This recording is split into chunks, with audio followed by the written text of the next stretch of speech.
This is the NCFE Functional Skills Maths Level 2 sample paper, and we're going to start with the non-calculator section.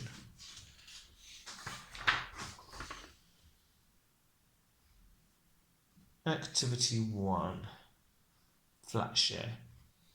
Alex, Jazz and Steph are students. They're looking for a flat to share. They said, see these adverts online. So we've got 3-bedroom flats in Upton, the different rents here, and 3-bedroom flats in Downton, and we've got the rent there. What percentage of flats in Downton cost over £420 per month? Okay, first important thing here is to talk about Downton. So we don't want these because these are in Upton. We're just looking at Downton.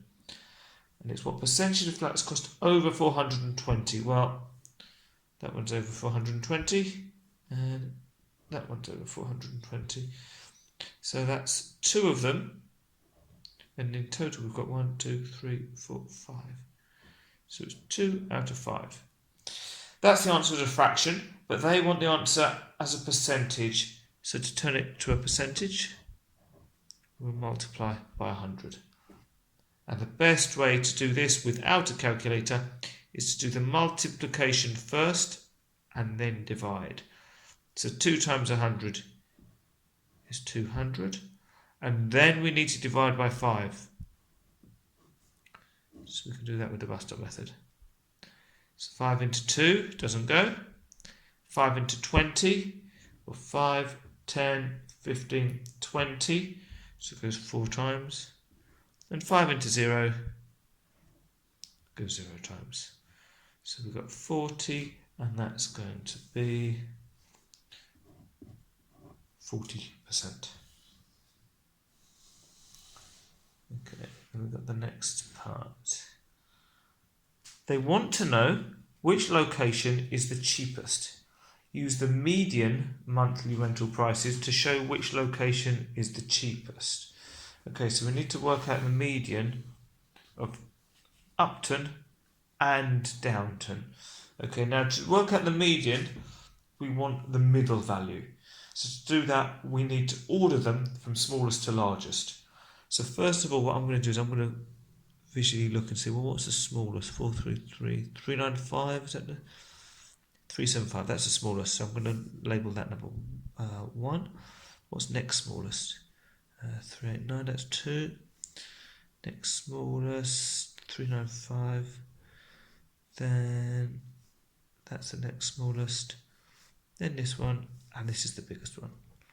Okay, so the reason I've done that is so that down here we're going to do Upton, and we're going to rank them. We're going to write them from smallest to largest. So if you remember, the smallest was 375. Then the one I put number 2 by was 389. Then number 3 we had 395. Then we had 433. Then 450. And finally we had 475. Now, to find the median, best way to do it is to cross off the smallest and largest. Smallest, largest. And you keep doing that until you've got either 1 or 2 left. Now, we had 6 locations, an even number of locations here, so that's why we've ended up with 2 in the middle. So if we want to find the median of an even number, you take the middle 2, we're going to add them together, and then we're going to divide them by 2. Okay, well, let's, where should we do it? Let's do it over here. So 395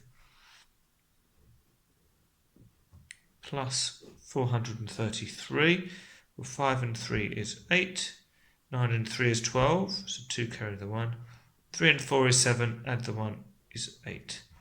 So we've got 828, and we need to divide that by 2. So 2 into 8. 2, 8. 2 goes into 8 4 times. 2 goes into 2 once. and 2 goes into 8, 4 times against 2, 4, 6, 8.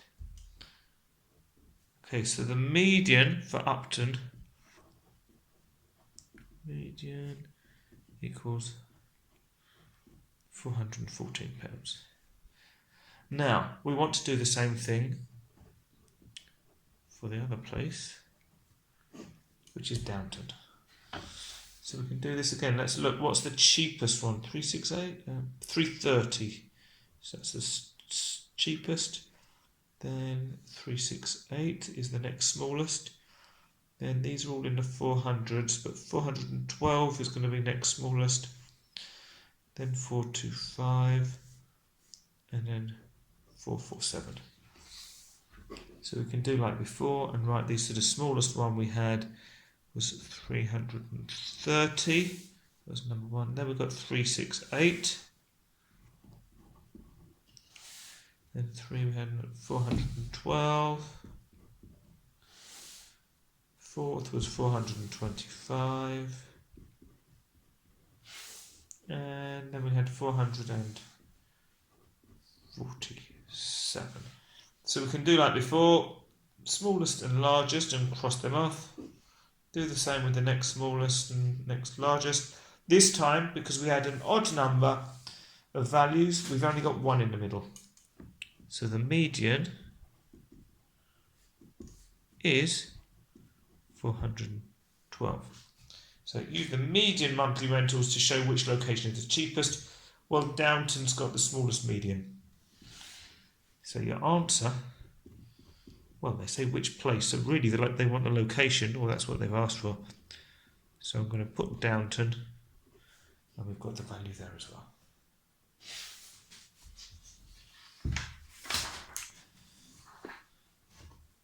Question 1, part C. Excuse me. Alex, Jazz and Steph each get a student loan to help with living expenses. They decide to allocate 2/5 of their loans for food and 1/6 for travel. What fraction of their student loan will be left to spend? Okay, so they're going to use up 2/5 on food, and then they're going to use up another 1/6 on travel. So what we want to do is add these together, then we'll find out how much of their loan they've used. Okay, so we want to add fractions. The first thing we do when we're adding fractions is look at the denominators. Are the denominators the same? No, they're not. So we can't just add these. We need to get the denominators the same first. Does one denominator go into the other? Does 5 go into 6 with no remainder? No. So we need to find a common denominator, a number which or a multiple which both of these goes into. And we can try and work it out. There's different ways. Probably the simplest way doesn't always give us the smallest common multiple, but the easiest way is to multiply them together. So 5 times 6, that gives us 30. 6, 12, 18, 24, 30. Okay, so that means that we can rewrite both of these fractions as being over 30. Okay, but we've got to keep the value the same. So that means whatever we multiply the 5 by to get to 30, we've got to do the same with the top. We'll see that we saw that 6 5s are 30, so that means we're multiplying the 5 by 6 to get here. So we need to multiply the 2 by 6 as well.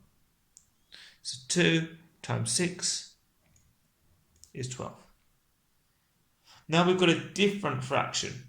So we forget about that we multiplied this by 6, that's not important anymore.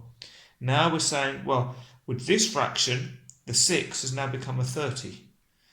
So how did we get from a 6 to a 30? Well, we multiplied the 6 by 5 to get 30.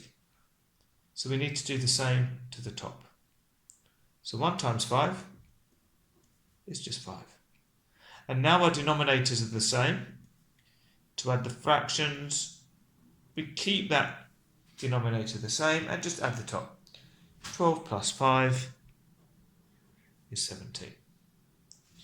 Now, this is a kind of question where you really need to read carefully what they're asking. because they want what fraction of their student loan will be left to spend. What we've worked out is how much they do spend, 17 over 30. So if you think, well, what did they start with? Well, if you split their money into 30ths, well, 100% or all of it would have been, they would have started with 30 30ths. Then they're spending 17, so we take away 17 30ths. So all we need to do, the denominators are the same, so the answer is going to be over 30. We used to do 30 minus 17. You can count up from 17 or count back from 30. Let's do it over here. 30 minus 17. So probably the easiest way is to say 0 minus 7. Can't do it. So we borrow 1 from the 3 to make it 10 minus 7, which is 3, and 2 minus 1, which is 1. So we get an answer of 13 over 30. We can put that in there.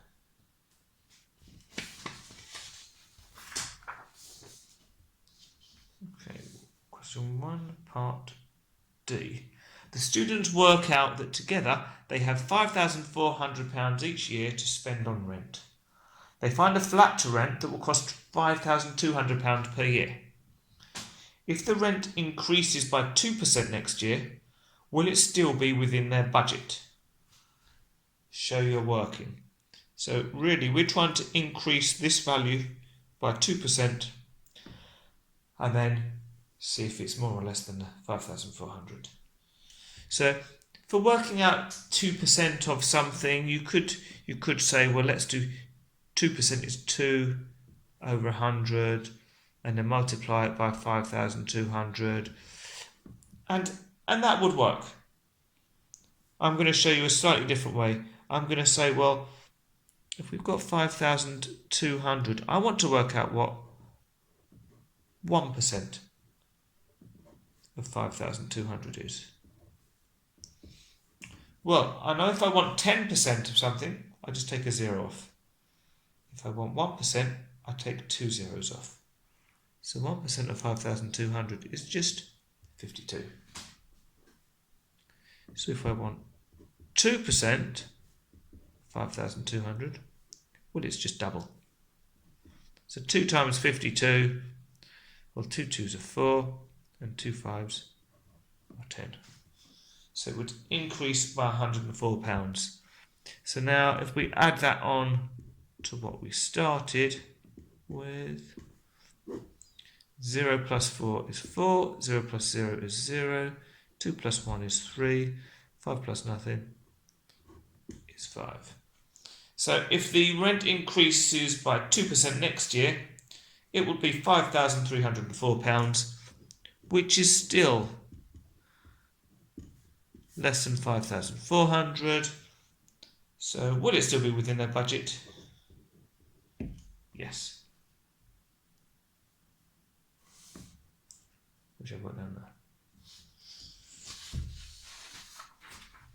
there. Okay, now we're on to question 1, part E. I'll try and get the picture in here. I might have to move it up and down to see the question as well, though. So hopefully you can still see everything that's going on. The plan shows a flat the students like. So by a plan, they mean a view looking directly down onto the flat area. The living room has a trapezium-shaped bay window. So the bay window, that's this bit sticking out here. And we've got the different rooms and we've got the measurements. Now down here it tells us the landlord will replace the carpet in the living room with new flooring as long as it costs £250 or less. The new flooring costs £20 per metre squared. And they tell us the formula for the area of a trapezium is a plus b all over 2 times h. Remember, with formula or algebra, when you've got letters next to something, it means you multiply. So let me put multiply side. Okay, and A plus B, they're showing us that the A and the B are the two parallel sides of the trapezium, and H is the distance between them. Okay, right, so we've got to work out how much it's going to cost to recarpet the living room. Okay, well, this living room, at the moment, it's a slightly odd shape, so I don't think I'm going to be able to work out the area in one go. So instead, what I'm going to do is I'm going to split it up into simpler shapes. And I'm going to do it like that. So now, I've got a rectangle here, and I've got a trapezium up here. And I know it's a trapezium because these two sides are parallel, and it's a four-sided shape. Okay, so what we're trying to do is work out the area so we can use that to work out how much it's going to cost to replace the carpet, and then we can see whether that's more or less than £250.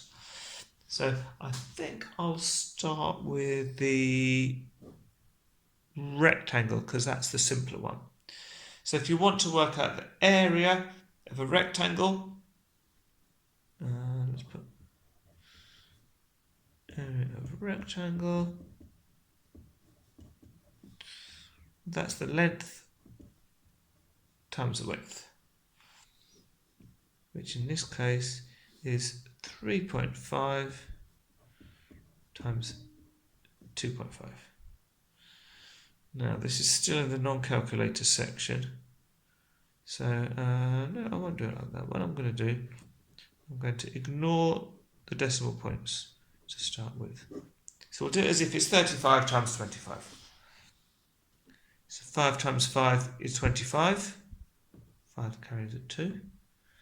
3 times 5 is 5, 10, 15. Add on the 2, 16, 17. Now we're moving on to the 2, the tens. So we'll put a 0 down here because we're not going to get any units. So 2 times 5 is 10. So 0 and carry the 1. 2 times 3 is 6. Add the 1 is 7. So now we can add these together. 5 plus 0 is 5. 7 plus 0 is 7.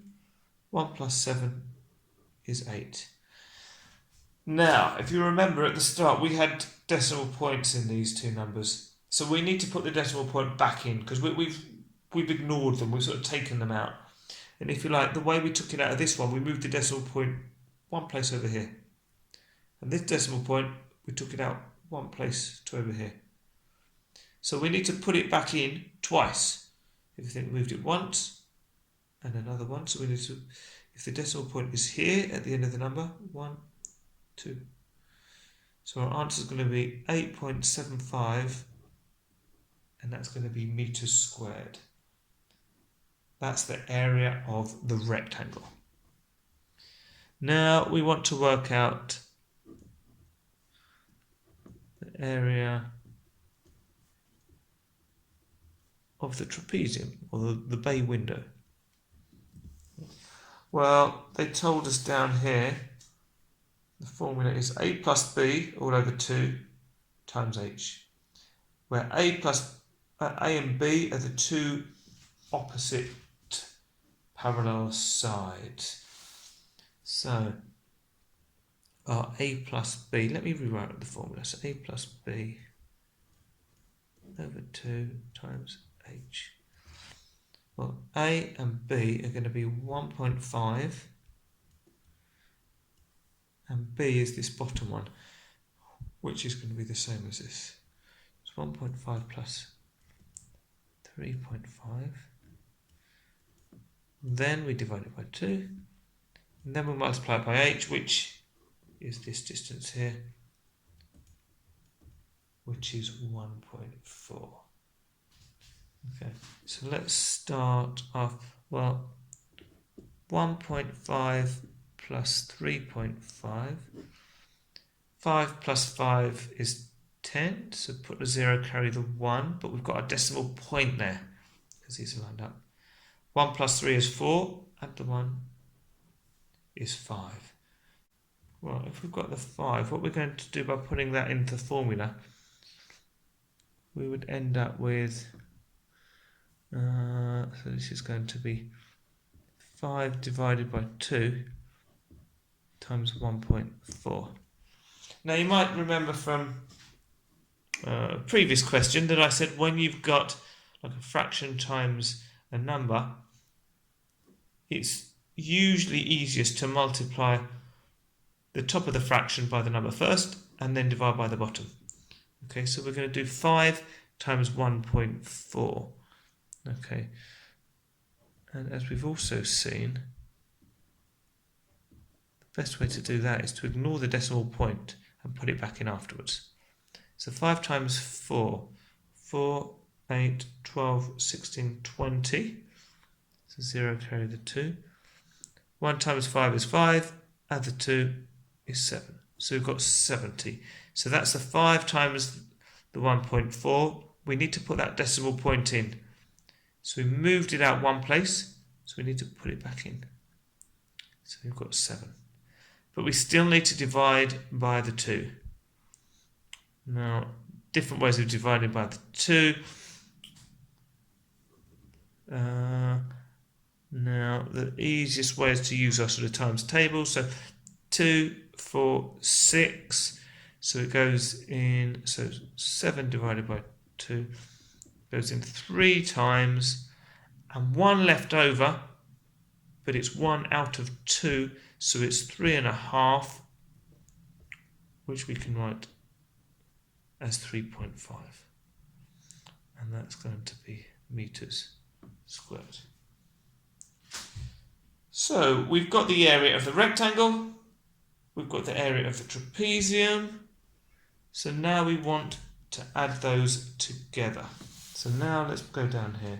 So we can put total area equals, and that was our 8.75 plus our 3.5. And when you're adding decimals, if you've got a kind of more decimal places on one number than another, best thing to do is to just fill in the gaps at the end with zeros. As long as they're after the decimal point, that's fine. So 5 plus 0 is 5. 7 plus 5 is 12. 2 carry the 1. Put the decimal point in. 8 plus 3 is 11. Add the 1 is 12. So we've got 12.25 meters squared for the total area.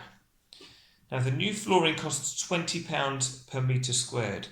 So what we want is 20 times 12.25. What should we do with this? You could work it out. You could do it as another multiplication like that, but I'm going to split it up. I'm going to say, well, 10 times 12.25. Well, if you multiply by 10, you're just moving the decimal point 1 to the right. So that would be 122.5. That's 10 times. Now, if you want 20 times, well, you want 2 lots of 10. So it's going to be 122.5 plus another 122.5.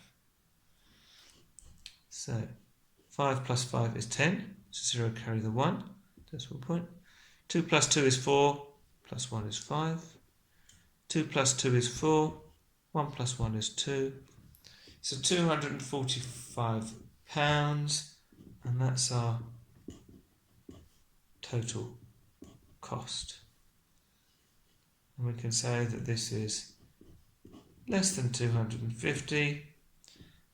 And what was the actual question? I shouldn't actually check the question before we started answering it.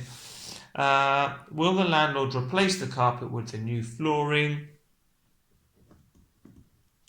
Yes. And the reason for that is because £245 is less than 250, which was his maximum budget. Okay, but don't do what I did. Don't just answer the question. I knew what was coming because I looked earlier.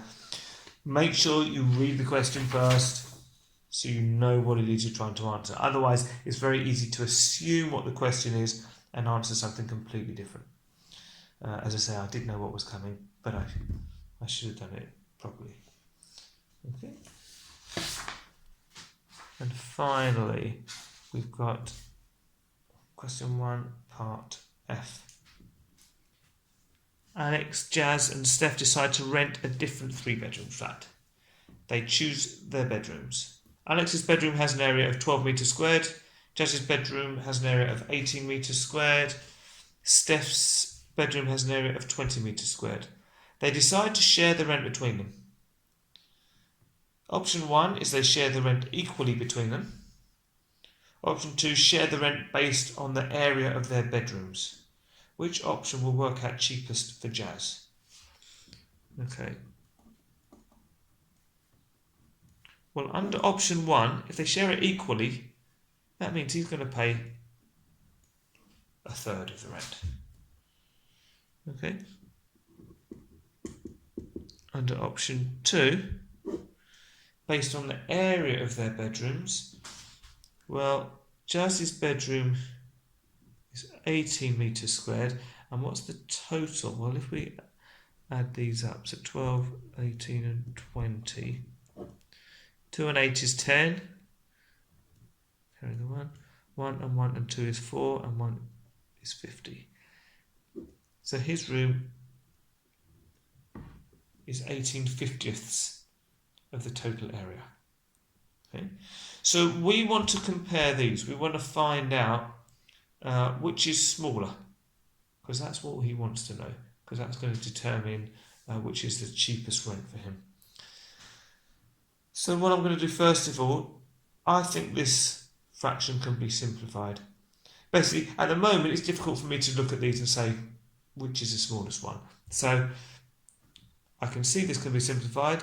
For starters, they can both be divided. 2 goes into both numbers because they're even.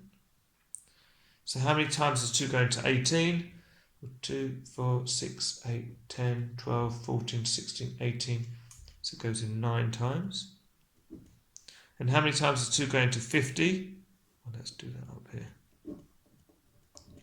2 goes into 5 twice. So that's 4 with 1 left over. And 2 goes into 10. 2, 4, 6, 8, 10. That's 5 times. So we can rewrite this as 9 over 25. Now, to be honest, that's not really helped a lot. I still can't look at these and say, I know this is smaller than this one. And the problem is that our denominators are different.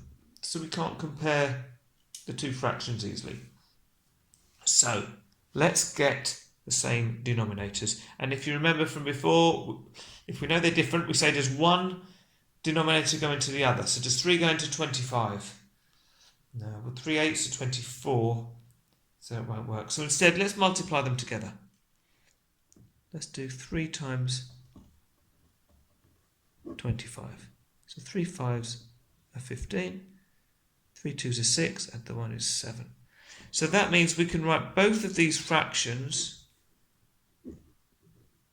as being over 75. Well, how many 3's go into 75? Well, we know that we multiplied 3 by 25. So we know that 25 over 75 is the same as a third. And how many 25's go into 75? Well, we know it's 3, because 3 25's gave us 75.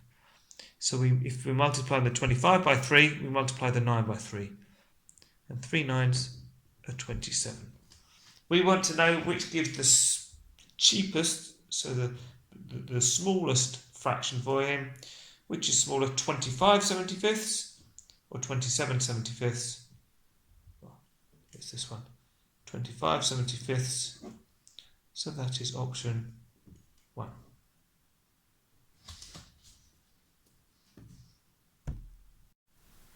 Hi, so this is NCFE Functional Skills Maths Level 2, and this is the sample paper, and we're on to the calculator section.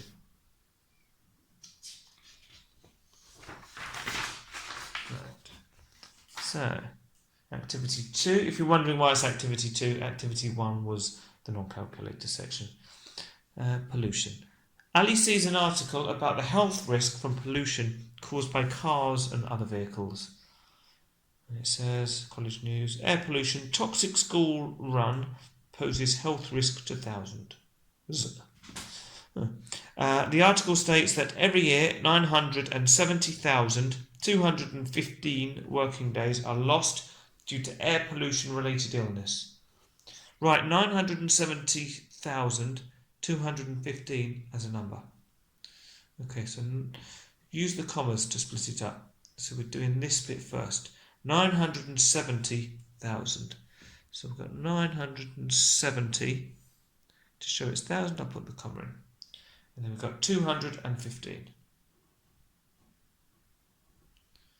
That's it. 970,215. Part B. Let's get this here so we can see it all. Yeah. 84% of the days lost due to air pollution related illnesses are due to breathing related problems. Calculate the number of days lost due to breathing related problems. Give your answer to the nearest 1,000. Okay, well, 84%. So really what we want is to work out what 84% of the number from the first part of the question is. Okay, so we want 84% of 970,215. Okay, now we can use our calculator for this, and the best way to do it is to say, well, 84% is 84 over 100, and of always means times 970 to 15. So if I get my trusty calculator, and we're going to do 84 divided by 100. Let's do it over here so we can still see what we're working out. Then we're going to multiply that by 970,215. Okay, and that gives us a long number there. So I'm going to write this all down for starters. 814,980.6. Okay. Now they've said give your answer to the nearest 1,000. Well, this is my 1,000 marker. So these are the numbers I'm going to get rid of. So I'm going to look at the 9. Well, that's over 5, so that means we're going to round up. So this 4 is going to become a 5. So to the nearest 1,000, it is 815,000 days.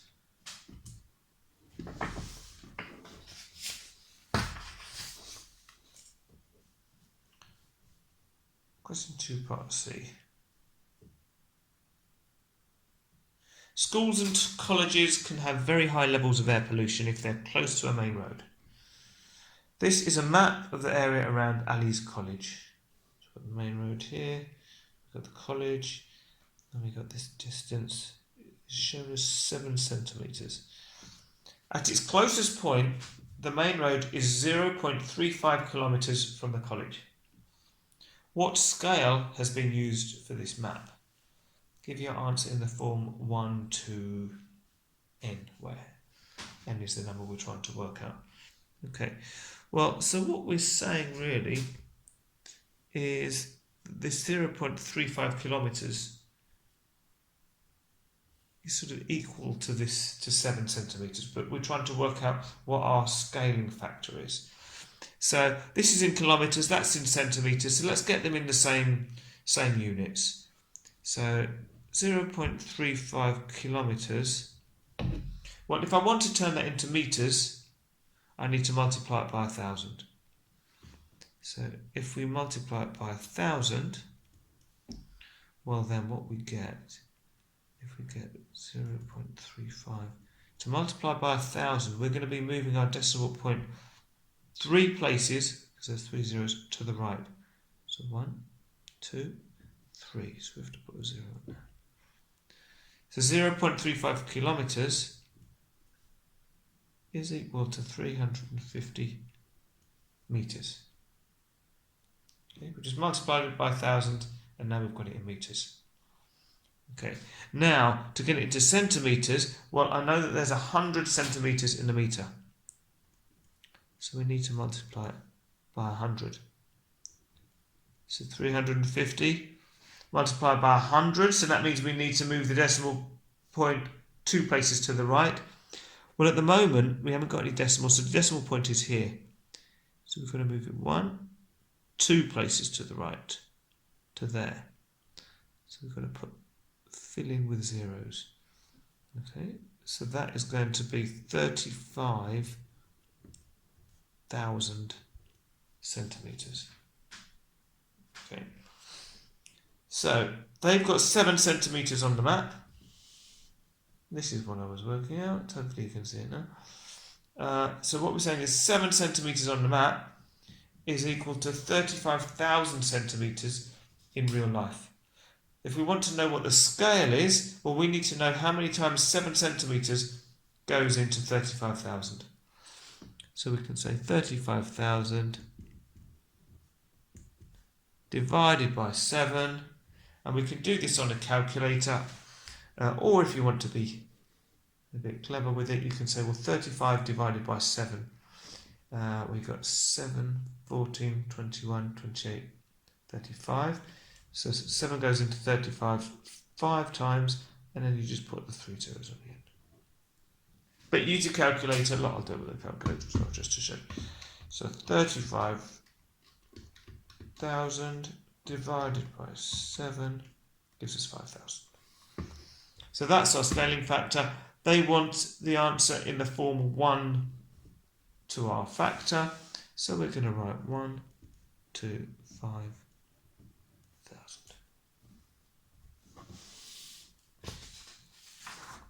Okay. Question 2, part D.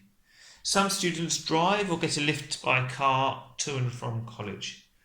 Ali wants to encourage students to travel to college by other methods of transport. He conducts a survey to find out how students travel to college. This table shows his results. So we've got 52 students walk, 36 go by car, 28 by bus, and 4 cycle. What fraction of students travel to college by car? Give your answer in its simplest form. Okay, so let's start off with how many go by car. Well, it's 36. So let's do it. So we've got 36. And to make it a fraction, we need to know, well, how many have we got all together? And you can use your calculator for this, or you can say, well, 52 and 28 is 80. 36 and 4 is 40. So that's going to be 120. Let's say use your calculator to check. I'm just doing it quickly on here. So this is our fraction. They want it in its simplest form. So we want to say, well, what number goes into 36 and 120? I'm going to make it smaller. They're both even numbers, so I know I can just divide them by 2. Again, you can use your calculator, but 36 divided by 2 is 18. 120 divided by 2 is 60. But they're still both even, so I know I can divide them by 2 again. 18 divided by 2 is 9. 60 divided by 2 is 30. Right, now I think we can make this even smaller. And the only way to be sure is to just try it. So use your calculator, do 9 divided by 2, 3, 4, all the different numbers. And then when you find the factors, do the same thing with a 30. Well, I know that 3 goes into 9, and that 3 also goes into 30. So 3 goes into 9, 3, 6, 9, 3 times. And 3 goes into 30, 10 times. So we just put the 0 on the end. So what fractions of students travel to college by car? Your answer in its simplest form, 3/10.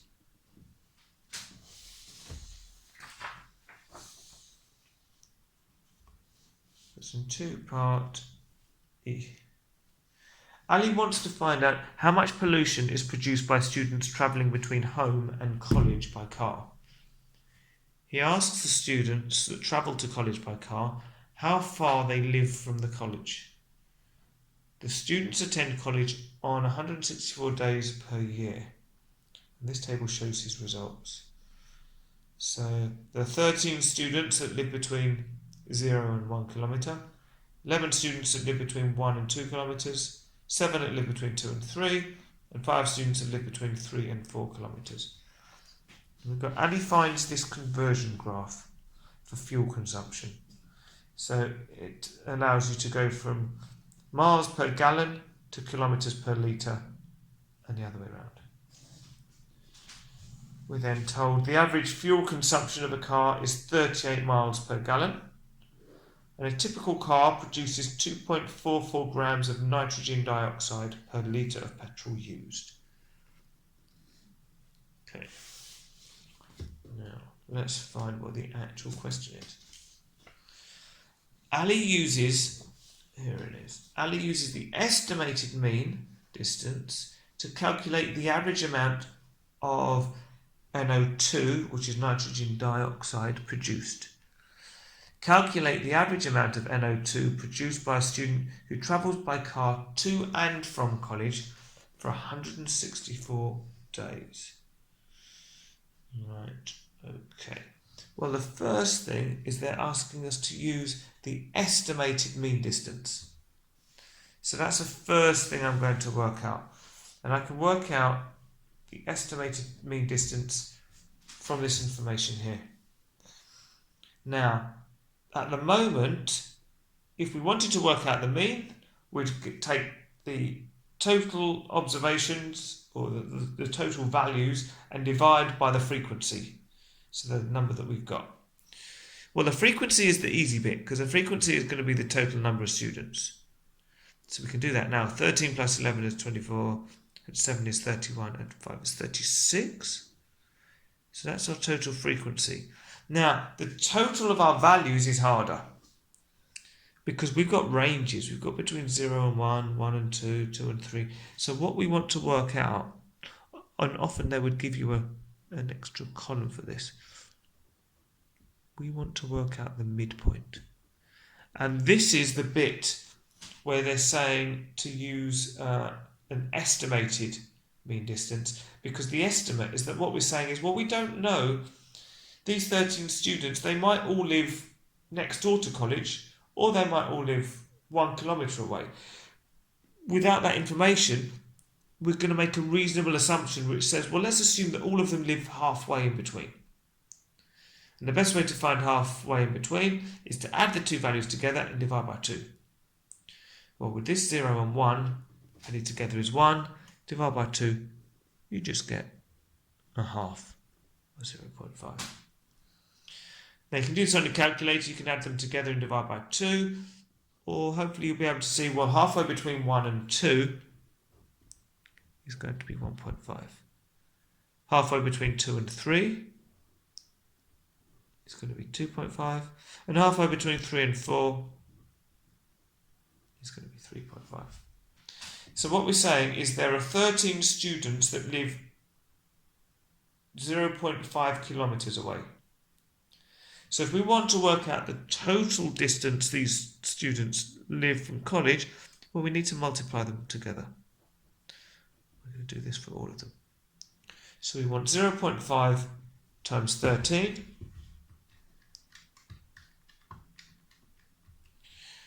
which gives us 6.5. Then we're going to do 1.5 times 11, which gives us 16.5.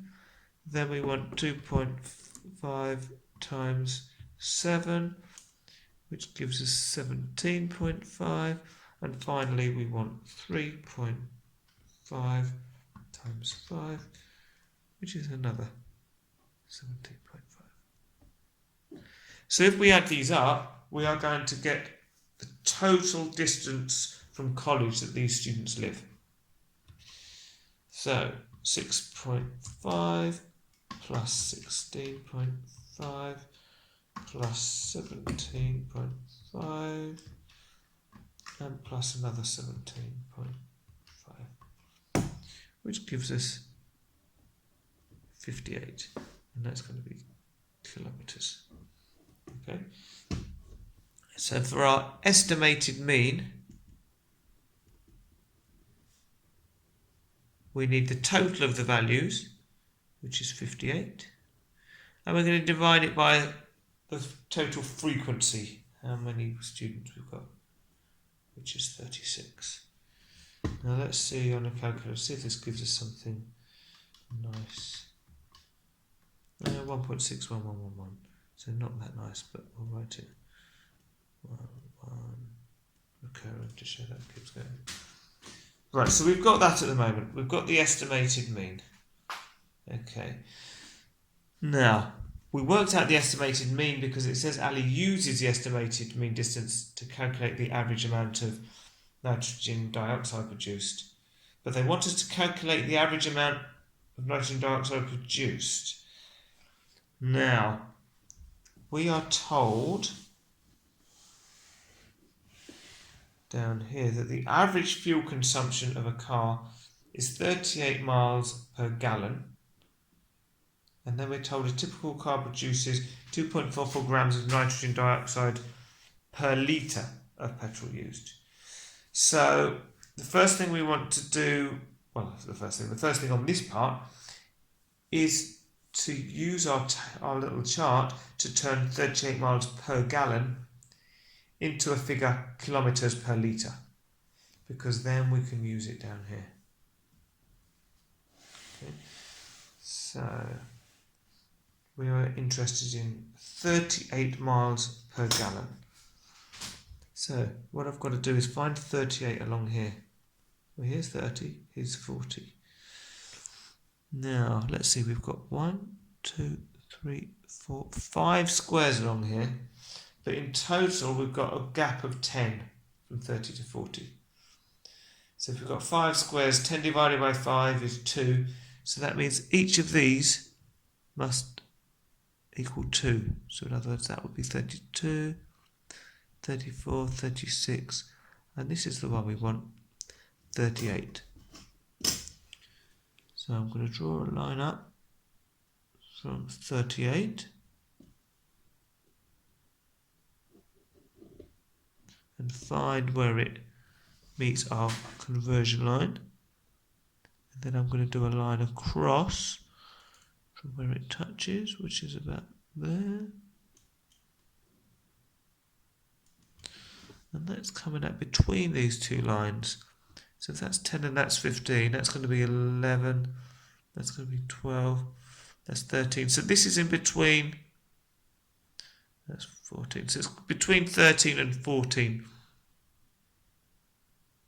So we can call that 13.5 kilometres per litre. Okay, so we've got our estimated mean, we've got our kilometres per litre, and there are different orders that you can do this question, but I think this probably makes more sense. So if we know a car produces 2.44 grams of nitrogen dioxide per litre of petrol used. Well, at the moment we've got the kilometres per litre. So what we can do with this is we can go back to our estimated mean and say, well, this is the mean distance travelled by one student in one trip to college. Okay, but we've got 164 days per year, so they're going to do this distance 164 days, but they want to and from college. So they're going to do this distance twice a day. So in other words, we need this times 2 and then times 164. And that's going to give us the total distance travelled by one student excuse me, to and from college for 164 days. So I've still got this value in my calculator. So I'm not going to round it at all because I don't need to. I'm going to multiply by 2. Then I'm going to multiply by 164. And that is giving me 528.5 0.44. We'll put recurring, but 0.44 to 2 decimal places. So that's the total distance travelled. Now, we know from our chart down here that the fuel consumption is 13.5 kilometres per litre. We want to know how many litres they use. Well, if this is the kilometres, we want to say, well, how many times does 13.5 go into that value? Okay, because that's then going to tell us how many kilometres per litre. So that's going to tell us how many litres we need. So if we do this, and again we've still got that value in the calculator, so we just leave it there. Divide it by 13.5, and we'll get 39.14. Okay, and that 39.14 is litres. So that's the amount of litres of fuel used for one student to and from college for 164 days. Now, what we're trying to find is not just the amount of fuel, but it was the amount of nitrogen dioxide. And it uses 2.44 or produces 2.44 grams per litre. So we now need to multiply that by 2.44.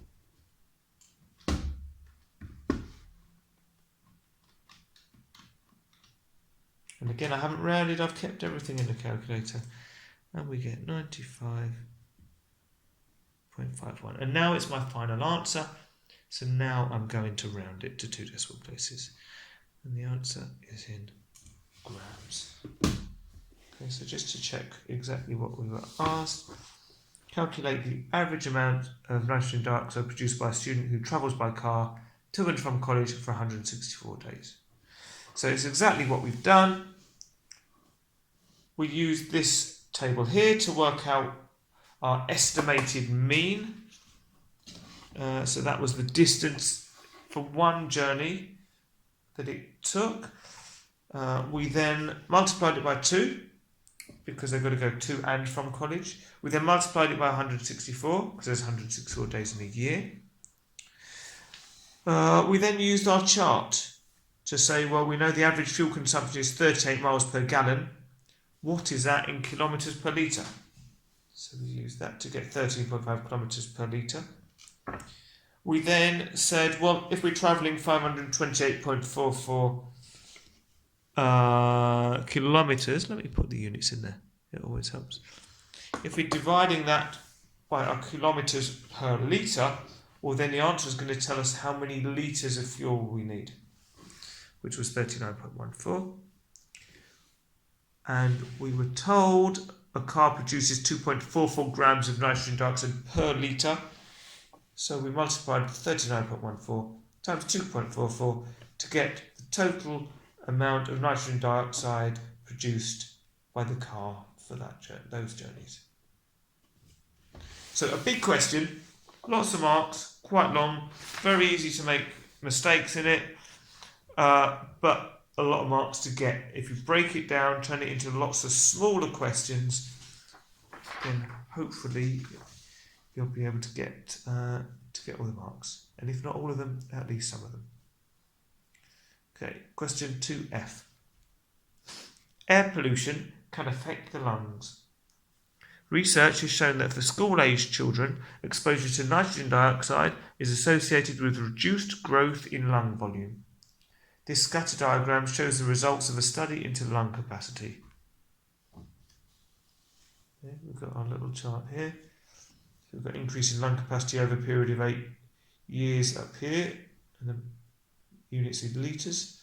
And along the bottom, the x-axis, we've got the level of nitrogen dioxide in the air, and the units are micrograms per cubic metre. Okay, so let's see what the actual question is. That was from the previous one. Yeah, this is a question. The level of nitrogen dioxide around Ali's college is typically 55 micrograms per cubic metre. Estimate the additional lung capacity that children would gain over a period of 8 years if the pollution level were to be reduced from 55 to 33 micrograms of nitrogen dioxide per cubic metre. Give your answer as a fraction of a litre. It sounds really horrible at the moment. Lots and lots of words. So we've got to break it down into smaller chunks. So what we're saying is, estimate the lung capacity. So we're looking at the additional lung capacity that children will gain over a period of 8 years if the pollution level were to be reduced from 55 to 33 micrograms. So if we look at the chart, what we're saying is, if we work out what the lung capacity is at 55 micrograms per cubic metre, and then we work out the same value at 35, what we want to look at is what is the difference in lung capacity. Okay, so if we do this with the chart, it will make more sense. Now, first of all, this is a scatter diagram, so it's not easy to just read values off here. So what we need to do is to draw our line of best fit. And I'm going to do that. I'll show you this. Let's go for something like that. Now, line of best fit, it doesn't need to go through any of the values. I know this one doesn't need to. You want it to be following the general pattern, or the general sort of gradient or slope of the values, with roughly the same number on one side as the other, so above and below. Okay, and we don't want the line to go beyond the values we've got, so that's why I've just got it there, just where the data is. And we're interested in the level of nitrogen dioxide when it's 55 micrograms per cubic metre, so 55, so if I measure up,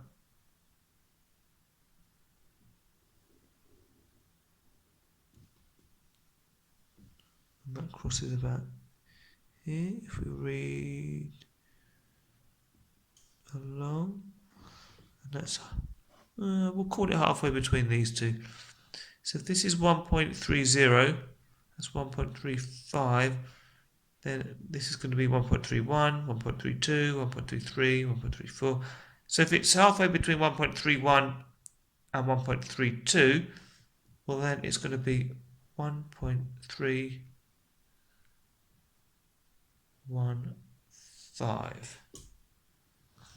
Now, what we're saying is between 1.31 and 1.32. So, to show you how you do this with the calculator, you'd say 1.31 plus 1.32 equals, and then divide it by 2 to find out halfway between them, which is 1.315, which is what I've written here. Now, we're also interested in the level of nitrogen dioxide in the air at 35 micrograms. So we're going to do the same thing. We're going to read up from there and then read across. And this one is halfway between 1.34 and 1.35. So again, let's do it on the calculator. 1.34 plus 1.35. Then divide that by 2. And we get 1.345. Okay, so this, if I extend it to over here. Okay, so what these two values are, these are the increase in lung capacity over a period of 8 years. Okay, now the question said, estimate the additional lung capacity that children would gain over a period of 8 years if it were to be reduced from 55 to 35. Now, first of all, to say that the estimate bit is the fact that we're using a line of best fit on the scatter graph. So we're not doing any rounding or anything, but we're having to kind of use that line to give us something to read our values from. Okay, so that's the estimating part. So if we know that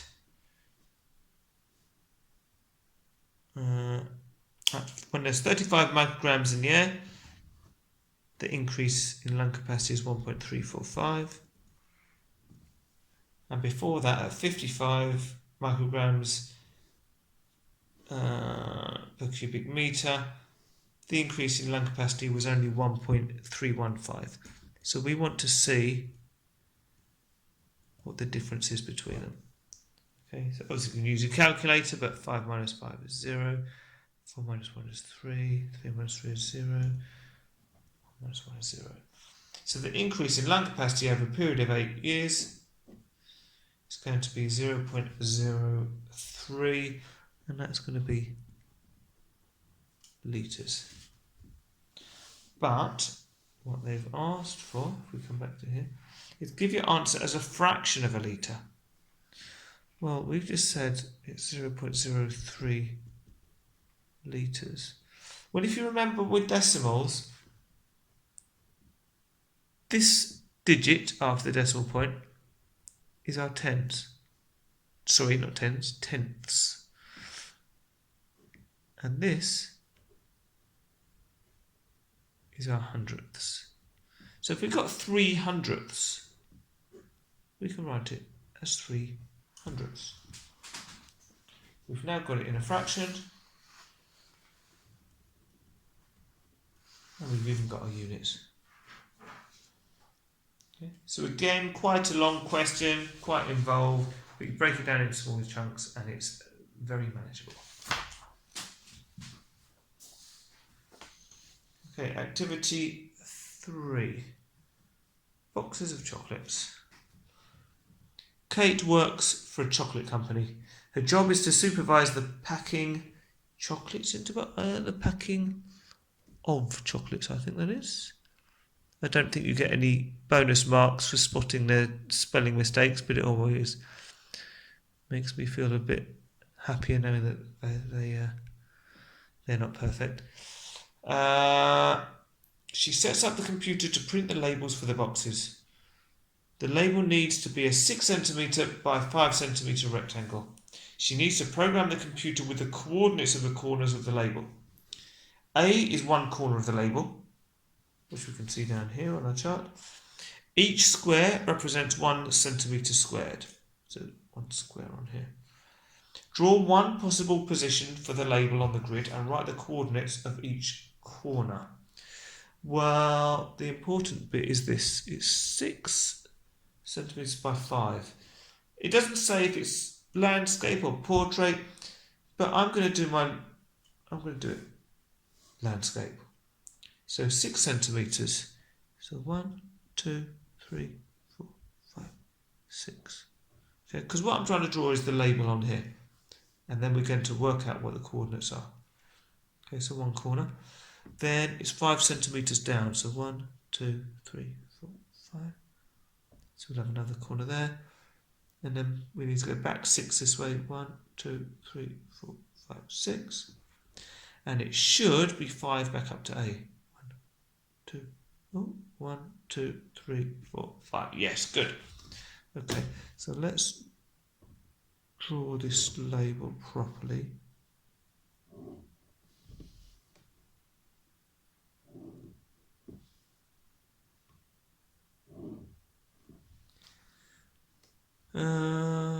What do they want? Draw one position and write the coordinates of each corner. Okay, well let's start with the coordinates of A. We always read across first, so it's -2, 3. Coordinates for this corner, remember we do the across first, so it's 4 and up is 3. And we always put the brackets around it with a comma in between. What about this corner? So look at the across coordinate first. Well, it's crossing on the 4, then it's crossing on -2. So 4 -2. And this corner is crossing on -2, going across, and -2 going down. Right. So you could have done different things. You could have had the label going down this way, or this could have been our top right corner. We could have done it over there. So this is an answer, but you might have another answer which is also correct.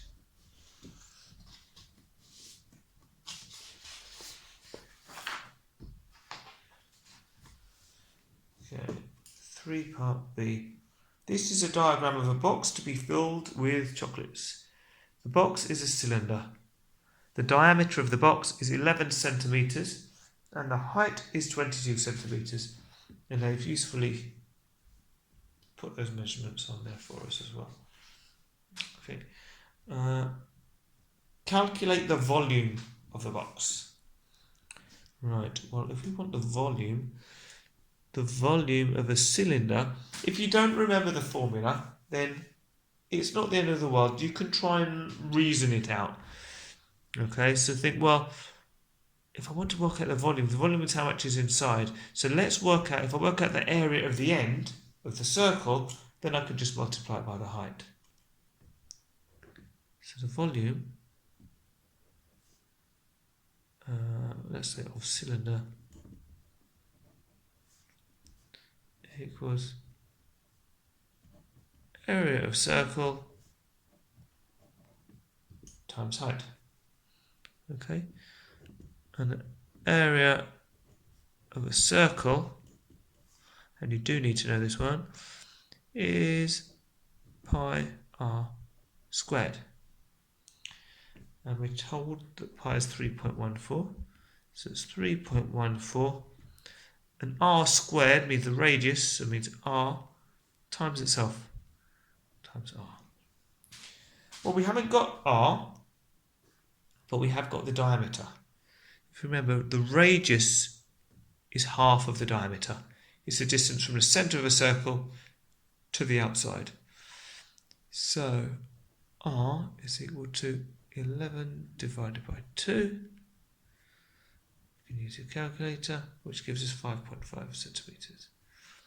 So the area of the circle is 3.14 times 5.5 times 5.5. So let's see what we get if we do that.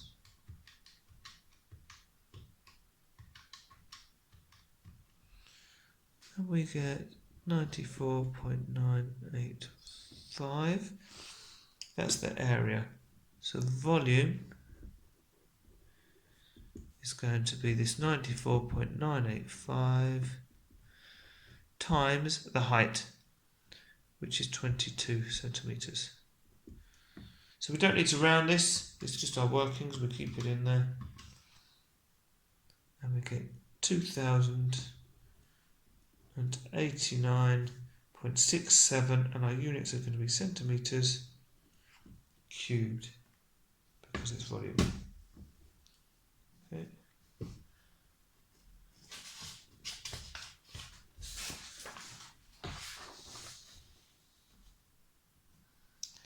Now, 3-part C.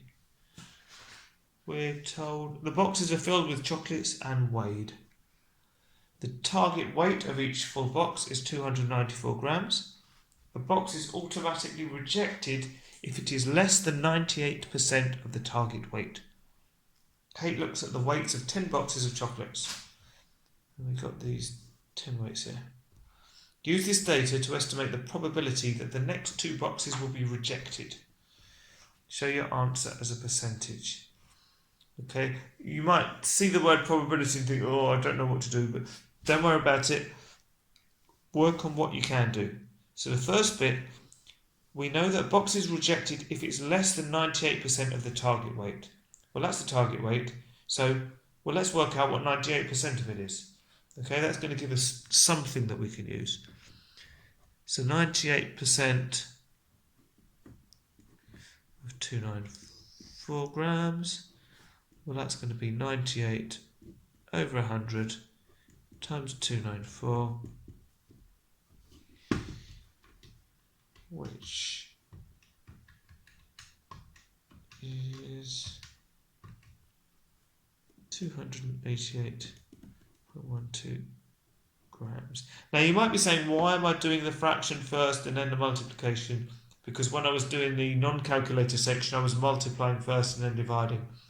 That's just because to do it manually, I find it easier to multiply first. When I'm doing it on my calculator, I just do it in the order that it comes. Okay, so it's up to you which way you do it.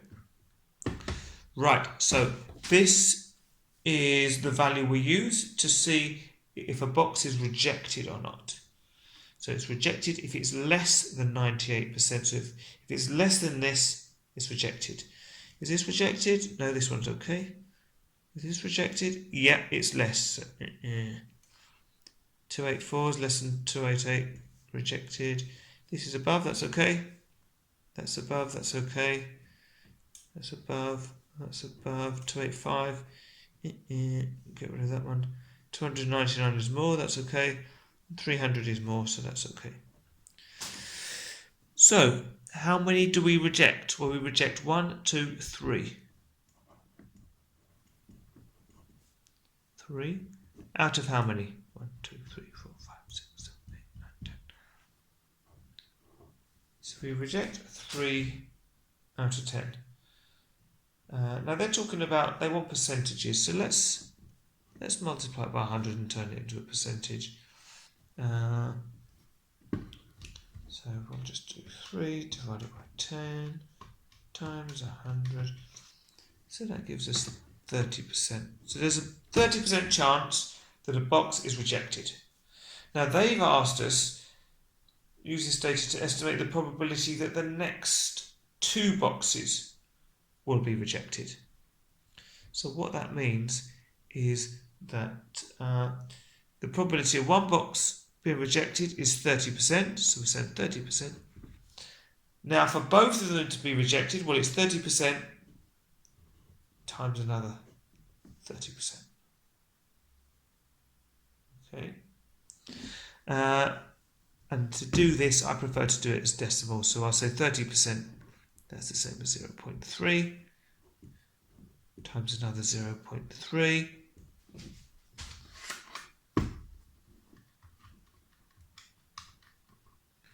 Which gives 0.09, and then if we multiply it by 100 to get a percent again, we get 9%.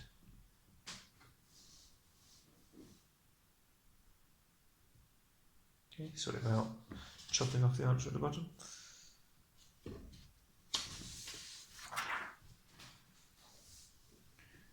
(3D). Kate monitors the performance of the chocolate packing machine.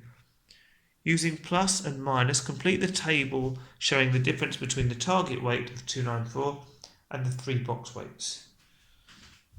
So we want the difference. So the weight of the box is 294. The target was 294.04. The actual target weight was 294. So if we want to work out the difference, we're going to do 294.04 and subtract the target weight. So it's plus 0.04 because it's that much more than the target weight. Okay. Now if we do the same with this one, we're going to have 293.71. And if we take away the target weight, 294, now we've got minus 0.29 because it's less than the target weight. Do the same with the last one, 292.59 minus the target weight of 294, and we get minus 1.41.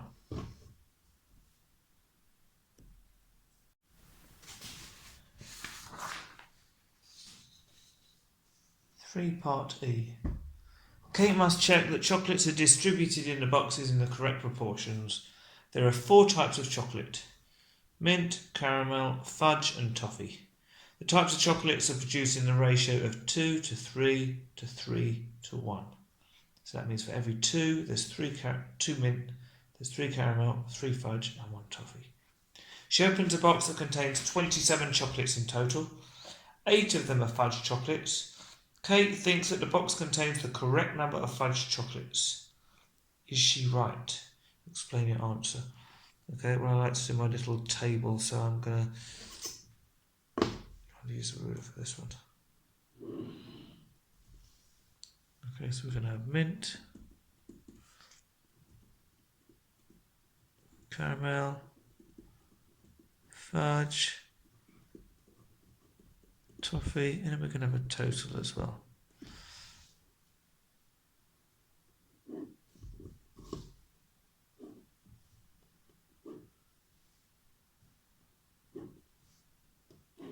Okay, and the ratio we're given is 2 mint to 3 caramel, 3 fudge to 1 toffee. Okay, so if we had 2 mint, 3 caramel, 3 fudge and 1 toffee, that would be 9 in total. But they're telling us that actually in her box there's 27 in total. So 27, how many lots of 9 is that? So in other words, 27 divided by 9. You can use your calculator or you can work it out. 9, 18, 27. So this, we're multiplying it by 3 to get 27. So we can use this, because it's ratio, it means that everything is moving up in the same proportion, so with the same multiplier. So basically we multiply the mint by 3, the caramel by 3, the fudge by 3, the toffee by 3.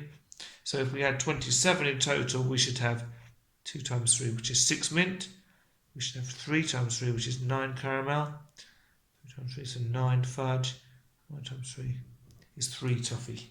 And we can do a check, because we can say 6 plus 9 is 15. Add 9 is 24. Add 3 is 27. So this is the split of the different types of chocolates we should get. But actually, 8 of them are fudge chocolates. She thinks that the box contains the correct number of fudge chocolates. Well, we've got 9. So we can say, is she right? No. Should be 9.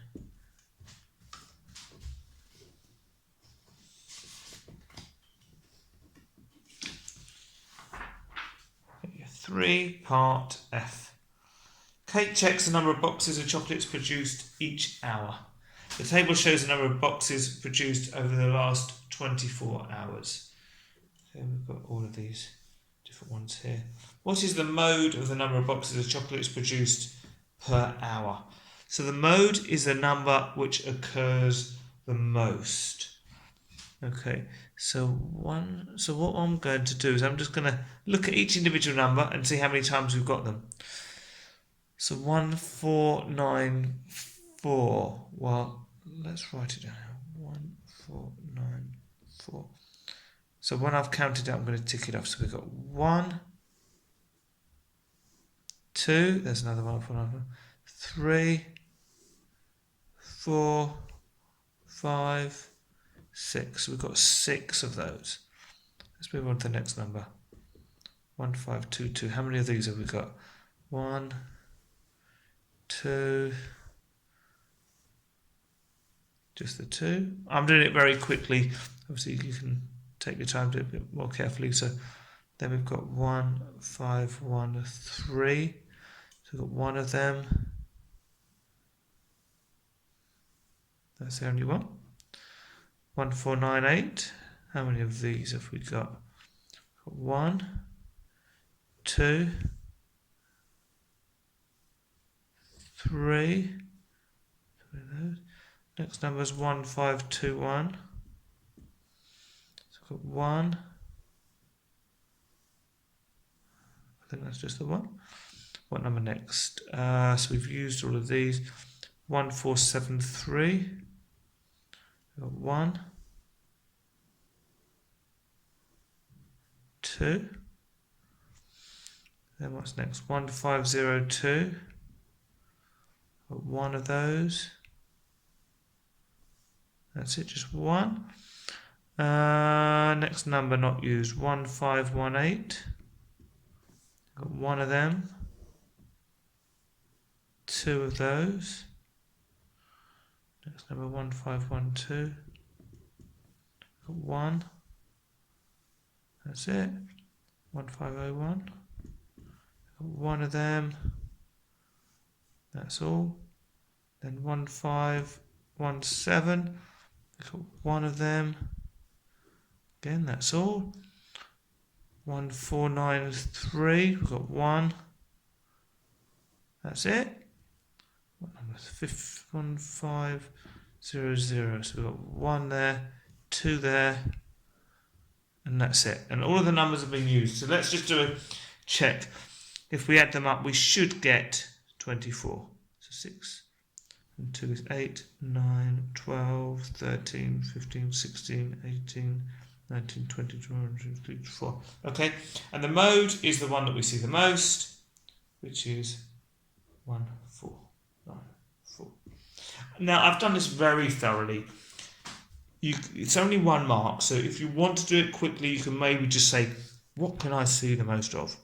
And you should see them sort of standing out. Okay, so I'm showing you a thorough way of doing it, but for 1 mark, you don't want to be spending too much time on it, really.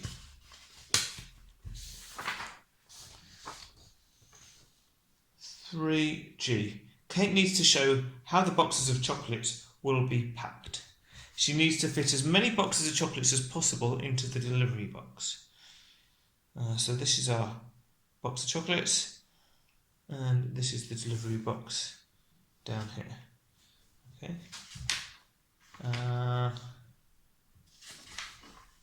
What's the actual question? Oh, here. So part A, what's the maximum number of boxes of chocolates that can be packed into the... What's the maximum number of boxes of chocolates that can be packed into the delivery box? Okay, so we're going to say we've got to fit these boxes of chocolates into this box. Now, the fact that they're circular doesn't really matter. We're putting them into a square box. If you imagine, if you put these boxes next to each other, you're only going to be able to fit them in. It's as if the amount of space that they take up is going to be as if they're these sort of cuboids like this. Because even though it's a circle, this space in the corners is not going to help. You're not going to be able to pack any more together because they're still the same width. Okay, so what we're saying is, well, how many of these can we fit along here? Well, if they're 11 centimetres across, we're kind of thinking, well, that's like saying we've got 11 there, then we'd have another 11 there.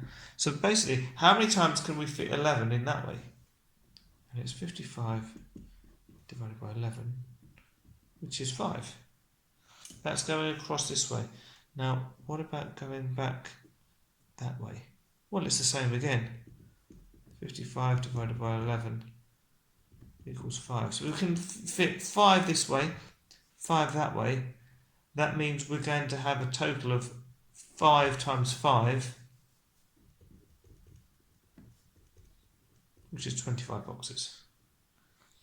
Now that's on our bottom row. They're 22 centimetres tall, but our delivery box is 48 centimetres tall. So how many layers can we fit? Well, 48 divided by 22. Let's see.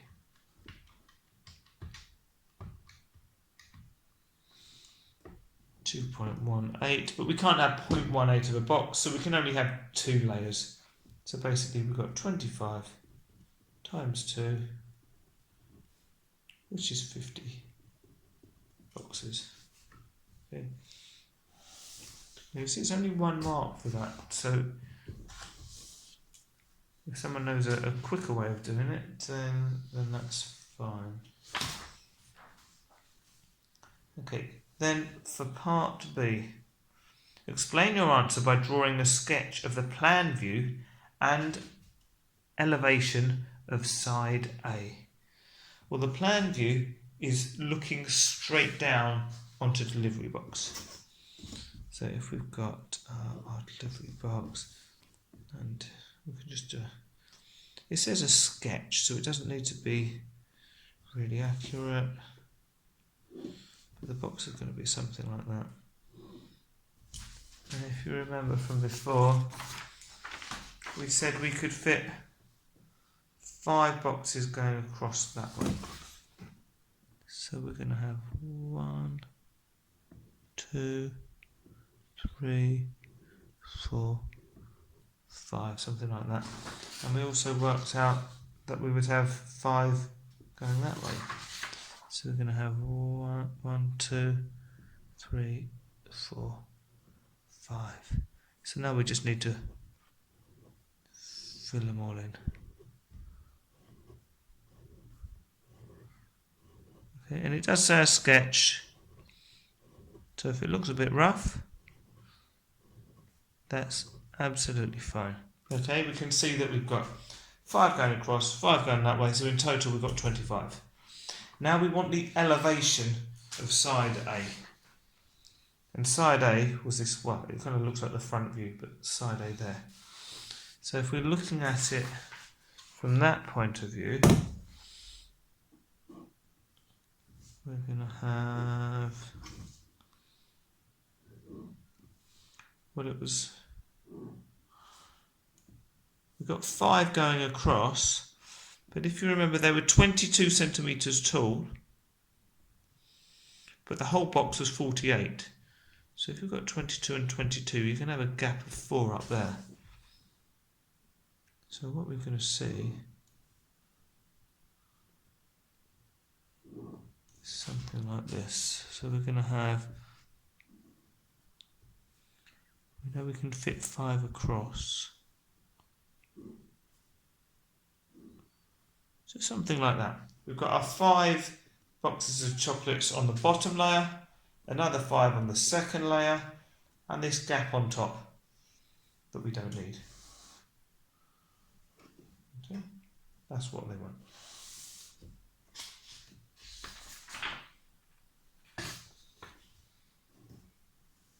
Activity 4, training for a race. Kyle is training to run a half marathon. On his next training run, Kyle wants to run 5k. He plans a route in the park. He starts at point A, which is down here, then takes a right turn at point B, up here. When he reaches point C, he stops for rest. At point C, he continues to run in a straight line, so he's going to carry on this way, in the same direction until he has completed the full 5 kilometres. The scale of this plan is 1 to 40,000. Show where Carl finishes his run by accurately placing point D on the plan. Right, so we've got to work out how far this is. So, let's see. We know that each square is 1 centimetre. Let's see how many he's run so far. So 1, 2, 3, 4, 5, 6, 7, 8, 9. So 9 centimetres. So the scale of the plan is 1 to 40,000. So that means if it's 9 centimetres on here, in real life it's going to be 9 times 40,000. Okay. So 9 times 40,000 gives us 360,000 centimetres. If we want to turn it into metres, we divide it by 100, because there's 100 centimetres in a metre. So that's 3,600 metres. If we want to turn it into kilometres, we divide by 1,000, because there's 1,000 metres in a kilometre. So that's 3.6 kilometres. He needs to run 5 kilometres. So 5 minus 3.6 will tell us how much more he's got to run. So 5 minus 3.6. He's got 1.4 kilometres left to go. What's 1.4 kilometres in terms of these squares? Well, now we do the opposite. So now we've got to get from kilometres into centimetres. So we multiply it by 1,000 to get metres. Multiply it by 100 to get centimetres. Okay. Now, that's how many centimetres in real life. Now we'll use our scale. So we're going to divide that by 40,000 to tell us how many centimetres we need on the graph. And it's 3.5. So if you're starting here, you can do 1, 2, 3 and a half.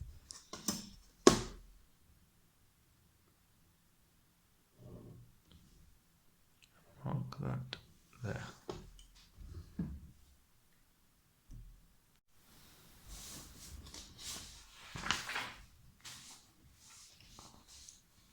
(4b). It took Carl 45 minutes to complete the 5 kilometre run.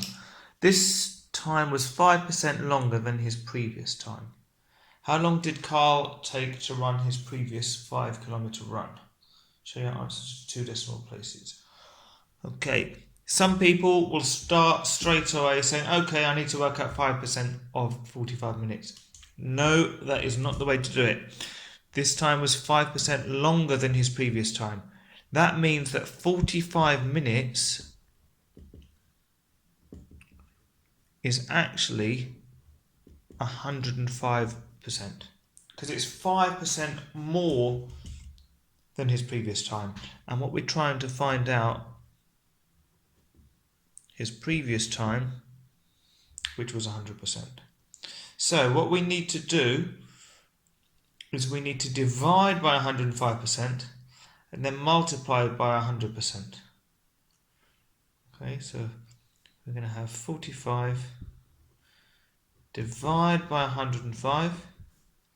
So in other words, we're sort of going backwards. So we're saying, well, how long would it take to have run 1% of the run? And then we're going to multiply it by 100. So 45 divided by 105 and then multiplied by 100, and we get 42.85714, and they said to 2 decimal places. So these are the 2 decimal places. So we look at the 7. Is it 5 or more? Yes. So this 5 is going to become a 6. So it's going to be 42.86 minutes.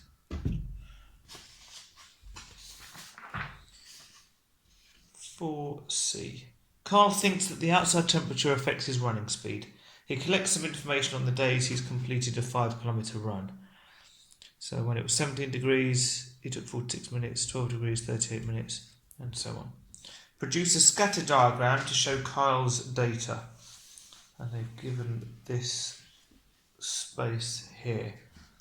Okay, well, normally when you've got something like this,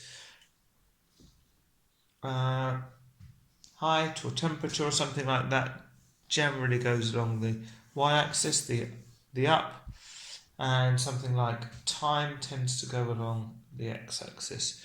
So we're going to have temperature. This is going to be in degrees C going up here, and we're going to work out what units to use. So what's the biggest one on here? The biggest one is 25 degrees. If we just counted these little squares as they are, we'd have 10, 20, 25. So the graph would be really small. Yeah, let's show you that again. So we'd have 10, 20, 25. So we'd have a very short graph. That's the highest value. We've got all of this space to use. So instead, what I'm going to do is I'm going to say, well, we'll let 2 of these boxes be 10. So let's say that's 10, that's 20, so that would be 30 up there. Okay, so that's the temperature. And then the time. Now what's the highest on the time? It's 52 minutes. So this is going to be time. And it's in minutes. we need to go up to 52 or past it. So again, let's start. Well, these are blocks of 10, so we could do 10, 20, 30, 40, 50. That would work. So 10, 20, 30, 40, 50, 60. Because you always want to go either up to or beyond the values that you've got. So if the outside temperature is 17 degrees, the time taken is 46 minutes. So we can find 17 on here. But remembering that every 2 of these squares is 1 degree. So 17 would actually be there, and then we go along to 46 minutes, which is going to be about there. Then the next one is 12 degrees and 38 minutes. So 12 degrees is there. 38 minutes is going to be there, and we just continue 25 and 52. So 25 will be in the middle. 52 is going to be over here. Then we've got 9 and 36. So now we go up to 10, and then we count down 2 to find 9, and go along to 36, which is there. Then we want 10 and 37. 10's easy to find. 37's there. 22 and 50. 22 and go along to 50. And finally 6 degrees and 35 minutes. So 6, that's 5, that's 6 degrees. And go along to 35 minutes. Okay, now that's a scatter diagram.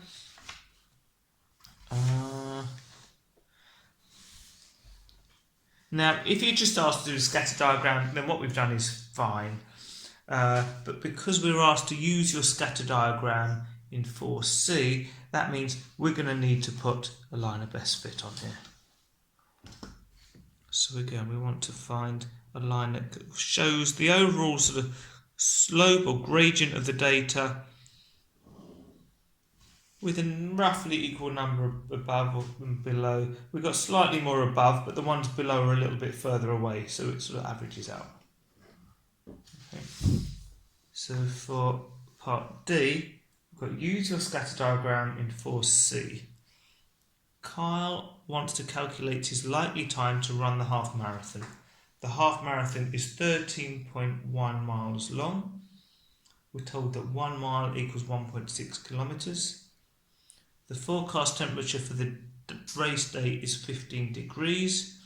And then we've got, this is a formula used to predict the time in minutes it will take to run a race, based on the times achieved for a 5 kilometre run.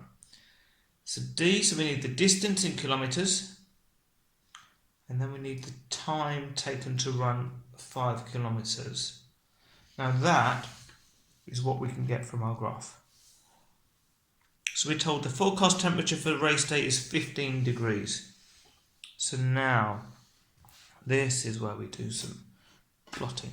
So we find 15 degrees on the left, which is there, and we draw a line across.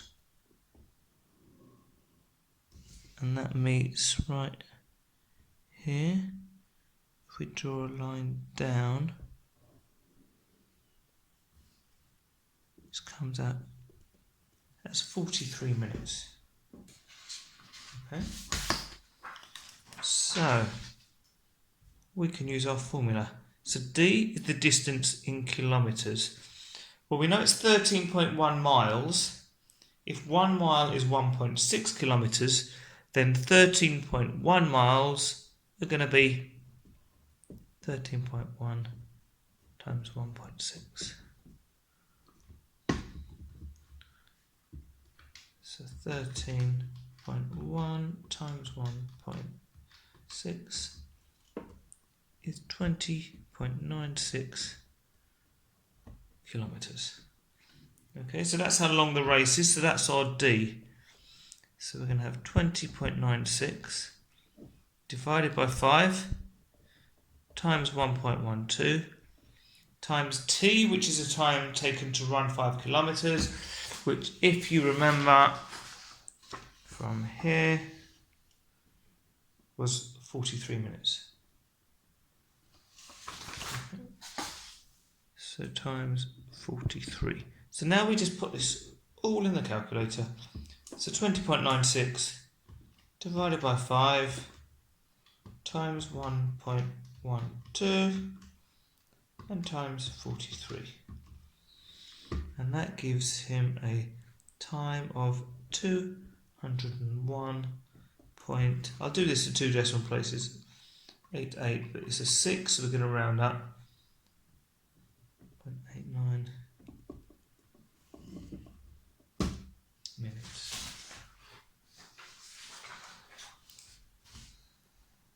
Okay.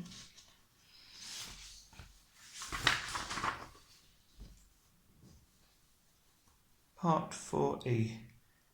Kyle goes to a circular athletics track for a 15 kilometres training run. One lap at the track is 320 metres. He runs in a clockwise direction starting at point A. How far along the track from point A will Kyle be when he's run exactly 15 kilometres? So, well, we want to know how many times round does he need to go. So we've got metres and we've got kilometres. So the first thing we're going to do is turn this into metres. It's going to be 15,000 metres. Then we want to know how many times the 320 go into 15,000.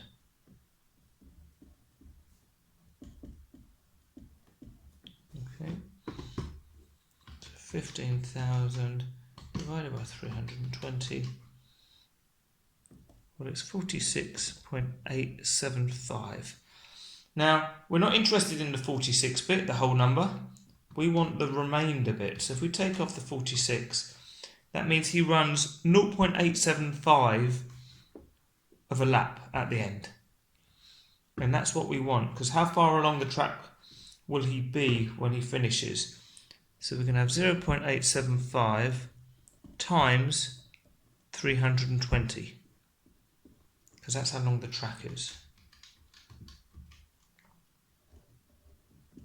And that's 280 metres.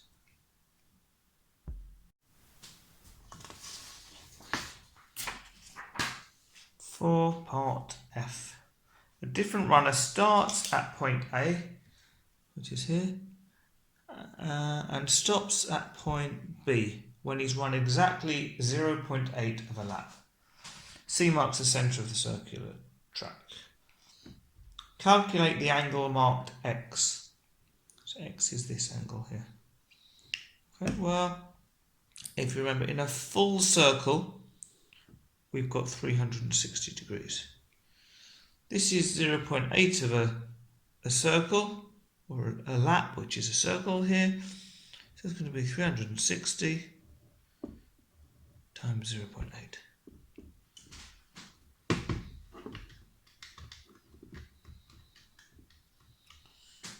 Oh, what did I do there? 360 times 0.8, which is 288 degrees.